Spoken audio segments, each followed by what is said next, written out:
You know, right now, as you're watching this, there's a little part of your brain that's quietly doing a calculation. It's deciding whether to keep paying attention or maybe switch to something a little easier. This happens all day long, and honestly, it might be the very thing that's sabotaging your ability to do deep, meaningful work.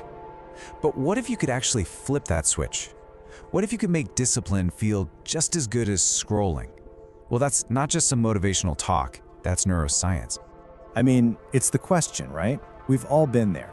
You've got this huge, important project sitting in front of you, but your phone is right there, just promising this endless river of new, exciting things. So why does that path of least resistance feel so good, even when it leaves you feeling kind of empty and gross later?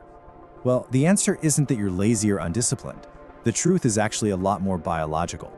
And I really want you to let that sink in for a second. Your struggle to focus, it is not a character flaw. It's a totally predictable biological reaction to the world we live in, a world that has been perfectly engineered to hijack the ancient survival code that's running in your brain. So to really get this hack, you've got to start thinking of your brain as a kind of economic investor. Seriously, it's constantly, subconsciously asking itself one simple question: what is the absolute best return on my energy investment right now? And this is how that calculation breaks down. When a task looks like it's going to be high effort and the reward is way off in the future, like writing a book or getting in shape, your brain just slams on the brakes. It's trying to save its precious energy. But when it sees something that's low effort with a guaranteed little hit of pleasure, like scrolling a social media feed, oh, that is a green light all the way. And you have to realize every app, every snack, every piece of content is literally designed to hit that green light button over and over again. All right, so let's pop the hood and look at the actual neuroscience here. What is happening inside your brain's motivation engine? Well, it all comes down to one very famous and very misunderstood chemical. And this right here is the key thing almost everyone gets wrong. Dopamine is not the pleasure chemical, it's the wanting chemical. It's the molecule of motivation. It's that feeling of anticipation that keeps you swiping, searching, and seeking that next thing, just hoping it'll be the one that's rewarding. And that right there is the loop that gets you hooked. But here is where the real problem kicks in.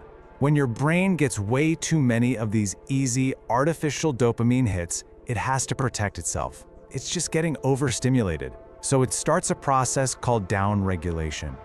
This chart shows you exactly what's going on. Your brain literally starts reducing the number of available dopamine receptors. It's kind of like it's turning down the volume on your ability to feel satisfaction.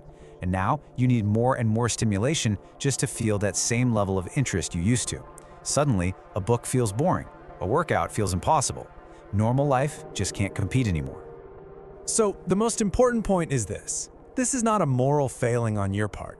It is a physiological tolerance. Your brain has been trained to expect constant, effortless rewards, and so anything that requires real, sustained attention starts to feel like a punishment by comparison. Okay, but the good news, and it is really good news, is that our brains are neuroplastic.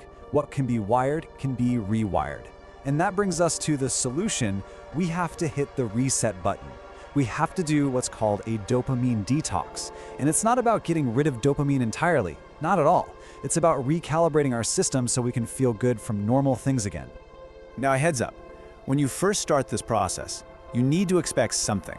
You're probably going to feel restless, a bit irritable, maybe even anxious.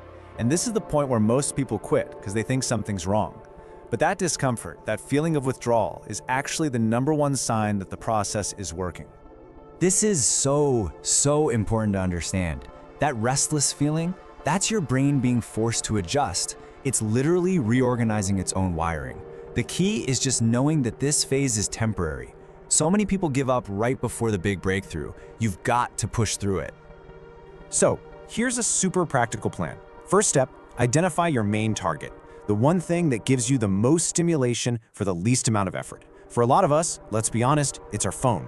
Step 2, eliminate it completely for just 7 days. But, and this is critical, you can't just remove something, you have to replace it. You have to fill that vacuum with activities that give you slower, more sustainable rewards, like reading a physical book or maybe just going for a walk without headphones. And when you do this, you start to notice this huge, crucial distinction that is key to a fulfilling life: the difference between pleasure and satisfaction. They are absolutely not the same thing. Just look at this table. Pleasure is immediate, it's fleeting, and it comes from outside of you. Satisfaction, on the other hand, is delayed, it's lasting, and it comes from your own accomplishments. This is exactly why you can have a day that's just packed with pleasure, videos, snacks, scrolling, and still go to bed feeling completely unfulfilled. Your brain got entertained, sure, but it never got satisfied. And what's actually happening on a neurological level during all this is just incredible. Every single time you choose the path of discipline and delayed gratification, you are physically strengthening your prefrontal cortex. That's the advanced CEO part of your brain. And you are weakening the grip of that primitive, impulsive limbic system. You are literally upgrading your own mental operating system. So, the big question is, how do we make this change last? Because a 7-day fix is great, but this is really about building systems for a lasting change. And the rewards for doing this are profound. I mean, we're talking about a much longer attention span, way more clarity of thought, and higher, more stable energy levels without all those spikes and crashes. But maybe most surprising of all, you'll actually start to feel genuine excitement for things that used to feel like a total chore. And this isn't some fake positive thinking trick. This is your brain finally functioning the way it was meant to. But listen, the secret to maintaining this isn't about gritting your teeth and just using more willpower. Willpower runs out. The real key is environment design. You have to make discipline the path of least resistance. Put your phone in another room when you need to work. Lay out your gym clothes the night before. Make the good behaviors easy and make your distractions hard. Ultimately, this whole thing is about reclaiming your own agency. Real freedom isn't the ability to do whatever you feel like doing in the moment. Real freedom is having a brain that works for your long-term goals, not against them. It's being able to choose to do difficult things and actually enjoy the process. So, I want you to ask yourself this question. After hearing all of this, what would the old version of you do right now? Probably just click on the next video and let all this information just fade away. But you can make a different choice this time. I want you to make one single concrete decision. Identify that one biggest source of empty dopamine in your life, and then commit right now to just removing it for 7 days. That's it. Just notice what happens. Feel your brain actually rewiring itself.